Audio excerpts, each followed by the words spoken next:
कमरे के बीचों बीच धूल और जाले से ढका एक प्राचीन आईना खड़ा था।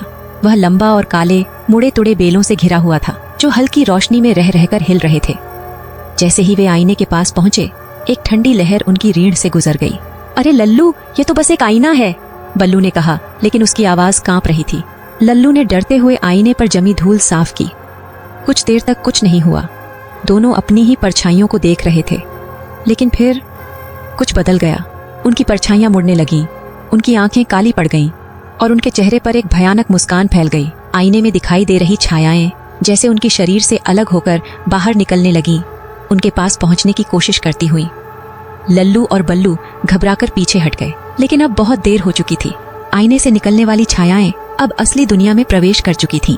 दोनों दोस्त डर से कांपते हुए देख रहे थे कि उनके काले रूप आईने से बाहर निकलकर उनके सामने खड़े हो गए, ठीक उनकी तरह, लेकिन कहीं ज्यादा डरावने। उनकी आंखों से एक खतरनाक लाल रोशनी निकल रही थी और उनके हाव भाव शिकार करने वाले दरिंदों जैसे थे। बल्लू चीख पड़ा, हमें यहाँ से भागना होगा। लेकिन तभी दरवाजा जोर से बंद हो गया और वे काले दर्पणों के साथ उसी कमरे में फंस गए। लल्लू या बल्लू के साथ क्या होता है जानने के लिए लाइक या सब्सक्राइब करें।